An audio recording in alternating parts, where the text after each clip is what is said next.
What's going on, everybody? My name is Brock Lambert, and welcome to episode 2 of the 21 Plays podcast. Today, we're going to be getting into some gaming, talking about Madden 20 that has been out for about a week now. For those that pre-ordered it, I was one of those people, and lots of people say it's not worth it and people shouldn't do it. I personally believe it's worth it, but we'll talk about that later. Also, we're going to talk about some of the gameplay mechanics and what's been changed in Madden 20 gameplay wise. We're also going to see and deep dive into Ultimate Team, see what's going on there. Also, we're going to be talking about QB1 Face of the Franchise, the big mode that was hyped up for this game, and we're going to see what it's like to go back into college, because it has been quite some time for us gamers since we have been able to play college football. It's been since NCAA 14, which was released in 2013, so that's 6 years ago. I mean, it's been a while, so we'll talk about that. First of all, I am a gamer, so I've played lots of them, and I have played from Madden to FIFA to Call of Duty to NBA 2K to Fortnite to Apex Legends to Minecraft, which is popular now. I've pretty much played all of them. And also, if you are on PlayStation, make sure you add me. I will link my PSN in the description. If you are on Xbox, which I know have a good bit of Xbox listeners, let me know, and let's play some Fortnite. Let's get some dubs, and that's the only game right now that's big that lets you cross-platform play. So hit me up, add me. I'll link my Epic down there too. And without further ado, let's get right into it, guys.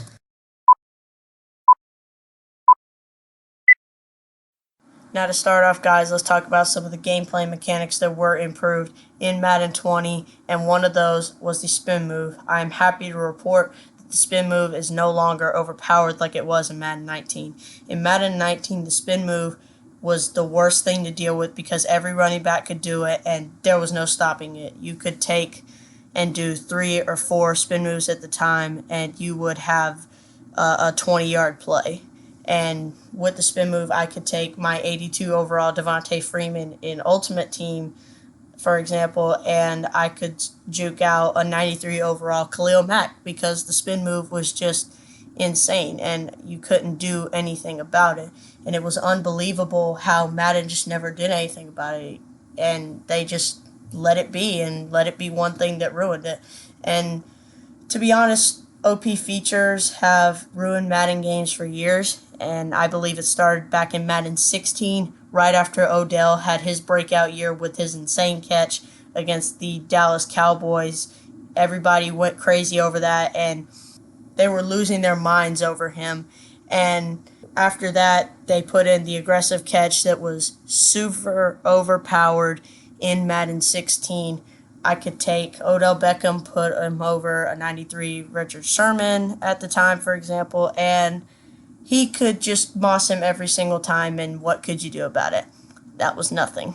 In Madden 17, it was breaking tackles with the rough intro of tackle battles, and not everybody had the hang of tackle battles. They were very much new, and nobody really understood how they worked and how to use them, so everybody just couldn't tackle, or they couldn't break tackles, and they didn't know what to do. In Madden 18, however, it improved, but Madden 18 had its own issues. Madden 18 had multiple money plays. It was poor defense. I've seen on Reddit people were talking about how the CPU could just absolutely destroy them, and they couldn't do anything about it. And then also, the interception animation was beginning to become less and less effective, and people were complaining that it sucked, and I agree, it did. You could intercept it, and you'd be trying to go forward, and it would send you backward, and you have to go back again, and nobody could do anything about it. And in Madden 19, of course, it was the spin moves. The interception animation was at its worst, and linebackers and DBs were making insane interceptions that nobody could do in real life, and nobody could deal with it and do anything about it. And also, the aggressive pass rush was just insane, and nobody was able to stop it. Whether they had the best line in the game or they had the worst line, it was the same. I've seen multiple YouTubers, they'd take Ultimate Team and they'd have 99 linemen everywhere. Opponent turns on aggressive pass rush, and bam, they come through. Opponent gets like 5 sacks in a drive, and I'm exaggerating there, but you get what I mean. Now, Superstar XFactor abilities were one of the things that Madden added into the game, and everybody's been kind of on the fence about them. You know, how are they going to be able to play into the game? Are they going to be too overpowered? And I don't really think they are. However, one has come out recently that was a little bit overpowered, and it was in the running backs, and it was called the armbar. People like Ezekiel Elliott and Nick Chubb and Le'Veon Bell and Todd Gurley had these, and people were saying that they could just spam the stiff arm button, and they would just stiff arm every single person, and they could get multiple yards. It's almost like the spin move was last year in Madden 19. Right now, the arm bar, if it's activated, it's very much just overpowered right now, but I'm sure Madden will patch it, and because I doubt that they want to keep having these bad reviews, because lately Madden has had terrible reviews. People say it's good, but lots of people have still complained there are too many bugs and this and that and the other, and people are just not as happy with the product as they have been in the past. So people are really trying to see if Madden 20 can change that. And I don't think some of the Superstar X-Factor abilities are too overpowered. Like Patrick Mahomes has the Bazooka Superstar X-Factor ability where he can have a lot more arm strength and can throw the ball a lot farther. Now, people make it seem like he can throw 70-yard bombs with ease. No, he can't. He can just make some longer throws, and they're a little bit more accurate. And some are meant to be better than others, but they're not as bad as people think they are. And the aggressive pass rush setting, as I mentioned earlier, was something that people did not like last year in Madden 20, and the setting has now been completely removed from the game. People are not able to go between normal and balanced and pass rush aggressively / conservative. You can't change that anymore. So all you can do is just pass rush like normal. They're going to go aggressive, but they made it to where it's not as destructive as it was last year, and how it ruined the game. In my opinion, it was one of the things that truly ruined the game, because you'd see a guy open, you're about to throw it, bam, the aggressive pass rush was there, and you couldn't do anything. Now let's talk about money plays. Money plays have been something that have annoyed users for forever. Nobody likes money plays, at least I don't, because it takes the fun out of the game, and it makes it to where you can easily win, but what's the fun if you easily win? I mean, and eventually people get sick of it, and I think that's something that has also had Madden value decrease, because nobody likes money plays, and how each year there's consistently one that people run, and nobody can do anything about it, because I don't know if Madden just doesn't want to patch it, or if they don't have a way to patch it necessarily. I don't know, but sadly there is one that I have found in franchise / QB1 face of the franchise and in play now. It is the 4 verticals. I will pop it up on the screen.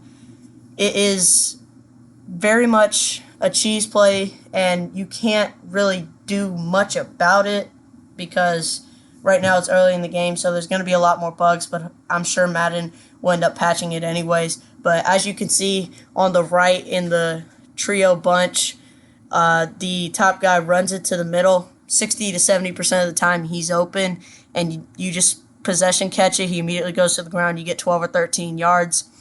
The tight end, who is on the bottom left, if the middle receiver's not open, you just throw it to him. He'll get 8 or 10 yards, depending on who the tight end is. And then if you're out of those options, you can either just throw it to the running back, or if you feel comfortable enough with your quarterback, you put it on the sideline. Most of the time, if you let the guy on the bottom right of that set go and get deep enough, he'll be wide open. So right now, it's just that play, at least that I have found. So I'll see if Madden ends up updating it.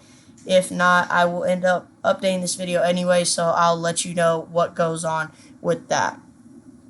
Now, the last thing about the gameplay is it feels a lot more realistic this year.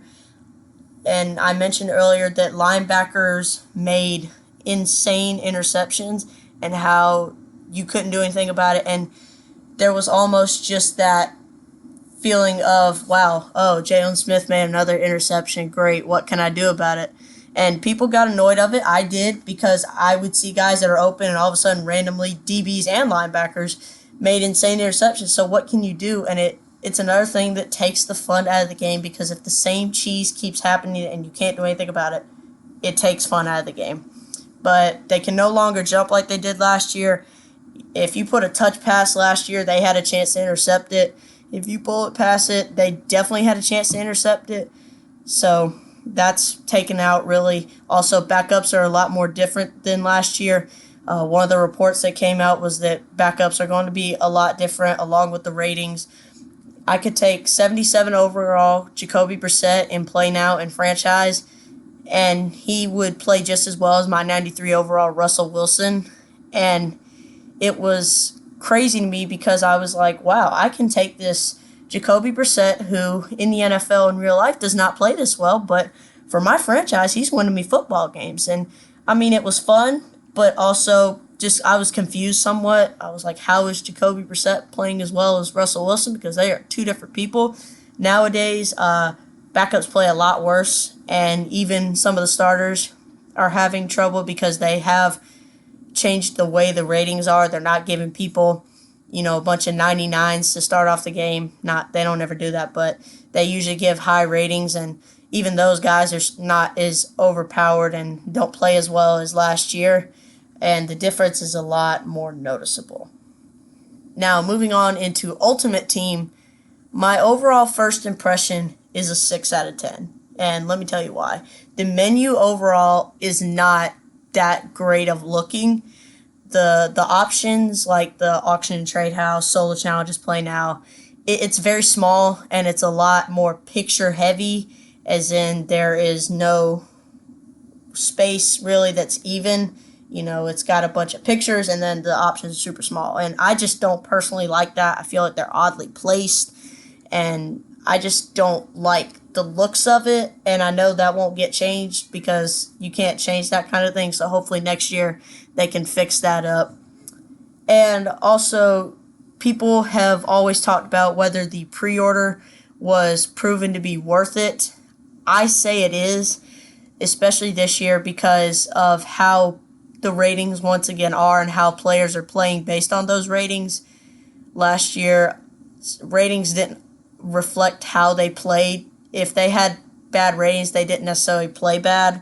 Nowadays, they do. The items I gained, which were multiple packs, multiple elite player packs, it's a lot more difficult this year to get a good team fast, so I feel like those helped out massively in the beginning to help me get a boost.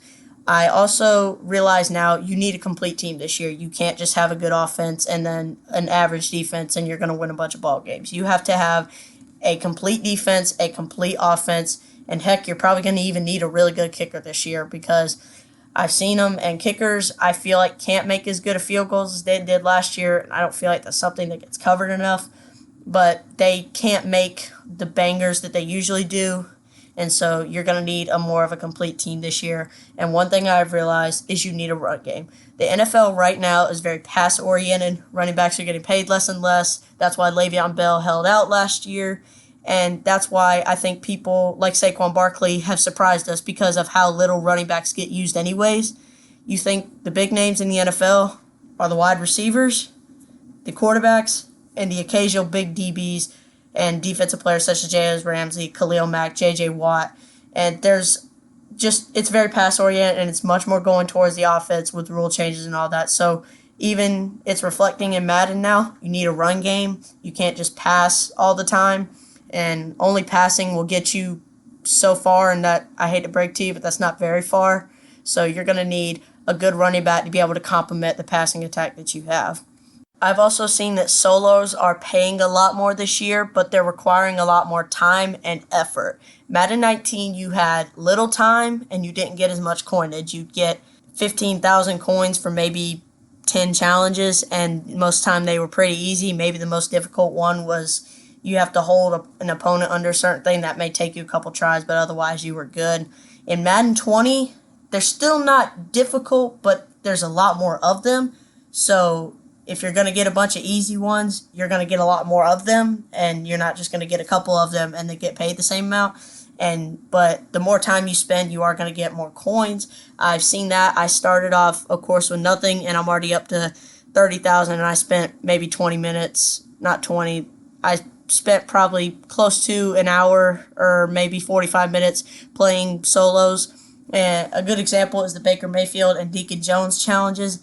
They pay probably almost 15,000 coins per, so that's a quick 30,000. That's the only two I've done. And then also I've noticed that you need to stay up to date because the high overall teams are going to take all year to accomplish likely. I've seen that the high overalls are not going to come as fast as they did last year, and something last year didn't come either was the golden tickets, which really surprised me. So they're not going to come out as fast. I mean, we're starting out with 88 overall, and we're just now getting into 90s almost a week and a half in. Last year we started off with 90s immediately, so it's going to take more time, so you have to stay up to date. And the last thing we're going to talk about is the big thing is QB1 face of the franchise. That is the big thing that Madden hyped up this year. We all get to go back to college, which is the first time we've been able to do so since NCAA 14. However, there also has been a college mod, but I will discuss that in a second. QB1 face of the franchise, the memo is you get to go back to college, you're a senior, and you get to play in the college football playoff and see if you can win a national championship and then you also do the combine, and then that affects how you get drafted. And I will say I played it and I'm in the NFL right now. I absolutely love it. It was an amazing game mode. The storyline is amazing. The cutscenes are very well made and very well done, and the storyline really helps keep you intrigued. And I've seen that sometimes in other game modes like this, your choices don't really affect you that much. They do, and results that you produce really can greatly affect your outcome. I did a QB for Oregon. We won our first game, but we didn't win a national championship, and I went 20 of 24 in the combine. I was a late fourth-round pick to the Bengals. I wanted to see if I could do a little bit better, so I went and redid it, did a QB for Texas. We won the national championship. I went 22 of 24 passing, and I went 26th overall to the Dolphins. And I did see that you can go first overall, for those of you that are wondering. I saw a video by RBT. He basically, from what I saw, you have to dominate in college. You have to win the national championship. I believe he got 22 out of 24, so I think that would almost be like a minimum. But go for 24 out of 24. It's not that difficult. And after you do all that, your first overall pick should be pretty likely, and you should go first overall. And so, to kind of wrap it up, I do have a couple wishes for next year. If the mode is brought back, I would want more teams, or EA could just bring back NCAA, and that might have to be a whole nother podcast.